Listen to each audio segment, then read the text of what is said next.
Morning student. आज हम पढ़ रहे हैं क्लास 12th के बिजनेस इकोनॉमिक्स के अंदर चैप्टर नंबर 31 राजस्व प्राप्तियां पब्लिक रिसीप्ट।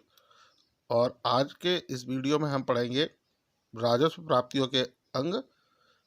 जैसा आपने लास्ट वीडियो में देखा था कि जो राजस्व प्राप्तियां रेवेन्यू रिसीप्ट होती है उनको दो पार्ट या दो उनके भाग होते हैं, कर आगम और गैर कर आगम, यानी टैक्स रेवेन्यू और नॉन टैक्स रेवेन्यू। तो इसमें हम आज पढ़ेंगे जो हमारी रेवेन्यू रिसीप्ट के जो अंग हैं उनके जो कंटेंट्स हैं उसके अंदर टैक्स रेवेन्यू और टैक्स रेवेन्यू कर आगम क्या होते हैं और इसमें कर का क्या अर्थ है और कर की क्या विशेषताएं हैं।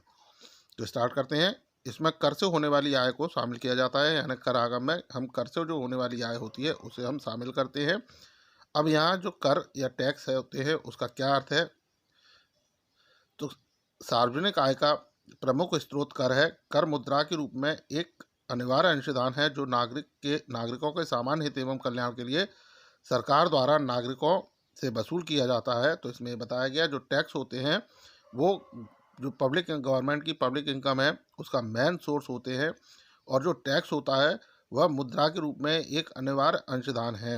यानी जो टैक्स है, सरकार को टैक्स के रूप में जो इनकम मिलती है, जो मनी मिलती है, वह पब्लिक द्वारा किया जाने वाला एक कंपलसरी कंट्रीब्यूशन है जिसका यूज़ गवर्नमेंट पब्लिक वेलफेयर और जो सरकार जनता के सामान्य हित हैं या उनके पब्लिक वेलफेयर के लिए उसका यूज़ करती है। या हम ये कह सकते हैं कि जो टैक्स है वो एक कंपलसरी कंट्रीब्यूशन है जो नागरिकों के सामान्य हित एवं कल्याण के लिए सरकार द्वारा नागरिकों से वसूल किया जाता है।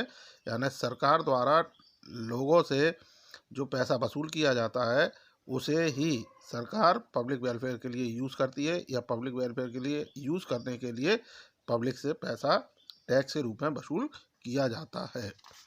अब हम बात करते हैं इसकी विशेषताओं की, यानी कर की क्या विशेषताएं है। तो इसकी पहली विशेषता है अनिवार्यता, दूसरा है कर की आय का उपयोग सामान्य हित पर, तीसरा है कर के बदले लाभ नहीं, और चौथा है व्यक्तिगत उत्तरदायित्व। तो पहला पॉइंट इसका हम लेते हैं अनिवार्यता। सरकार द्वारा लगाए गए कर का भुगतान प्रत्येक व्यक्ति को किसी न किसी रूप में करना पड़ता है। देश में शायद ही कोई ऐसा व्यक्ति होगा जिस पर कि कर न लगता हो। प्रत्यक्ष कर तो समाज के कुछ व्यक्तियों को ही देना पड़ता है, किंतु अप्रत्यक्ष या परोक्ष कर तो सभी वस्तु खरीदते समय देना पड़ता है। कर का भुगतान न करने पर या कर की चोरी करने पर व्यक्तियों को दंडित किया जा सकता है। तो इसमें ये बताया गया कि जो सरकार द्वारा लगाए गए कर का भुगतान, यानी सरकार द्वारा जो टैक्स लगाए जाते हैं उनका पेमेंट हर पर्सन को, हर व्यक्ति को करना होता है। अब जो व्यक्ति हैं या किसी भी देश के अंदर जो नागरिक होते हैं, व्यक्ति होते हैं, उन्हें किसी ना किसी रूप में कर देना ही पड़ता है। तो जो प्रत्यक्ष कर होते हैं वह तो व्यक्ति जिसके ऊपर कर लगाया गया है उसे उसका भुगतान करना पड़ता है, किंतु जो अप्रत्यक्ष कर है, इनडायरेक्ट जो टैक्स होते हैं, वह तो सभी व्यक्तियों को देना पड़ता है। क्योंकि जब भी वस्तु खरीदते हैं, जब भी व्यक्तियों द्वारा कोई भी वस्तु खरीदी जाती है तो वह जो अप्रत्यक्ष कर है वह उस वस्तु की कीमत में शामिल होते हैं। तो इस तरह से जो इनडायरेक्ट टैक्स है वो प्रत्येक व्यक्ति को देना होगा, लेकिन डायरेक्ट टैक्स केवल उन्हीं व्यक्तियों को देना पड़ता है जिस पर ये कर लगाए गए हैं। ऐसे में जो कर का भुगतान न करने या कर की चोरी करने पर दंडित भी किया जा सकता है। दूसरा है कर की आय का उपयोग सामान्य हित पर। कर से प्राप्त होने वाली आय को सरकार किसी व्यक्ति विशेष वर्ग की आवश्यकताओं पर व्यय न करके सभी नागरिकों की सामूहिक आवश्यकताओं पर व्यय करती है। तो इसमें बताया गया कि कर से प्राप्त होने वाली यानी टैक्स के रूप में गवर्नमेंट को जो इनकम मिलती है वह किसी विशेष व्यक्ति पर या किसी विशेष वर्ग विशेष पर उसको व्यय नहीं करती, बल्कि उसका जो प्रयोग किया जाता है टैक्स के रूप में मिलने वाली जो आय होती है सरकार को, उसका जो सरकार यूज़ करती है वो संपूर्ण नागरिकों के लिए या जो देश के जो नागरिक हैं उनके सामूहिक आवश्यकताओं को पूरा करने के लिए ये राशि खर्च की जाती है, व्यय की जाती है। अगला है कर के बदले लाभ नहीं। कर का भुगतान राज्य द्वारा प्रदान की गई किसी सेवा के बदले या किसी विशिष्ट लाभ के बदले नहीं किया जाता।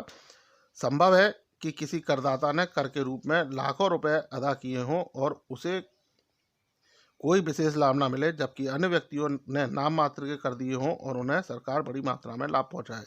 तो इसमें ये बताया गया कि कर के बदले लाभ नहीं, यानी जो सरकार को टैक्स प्राप्त होता है उसके बदले कोई विशिष्ट लाभ किसी विशिष्ट व्यक्ति को नहीं दिए जाते।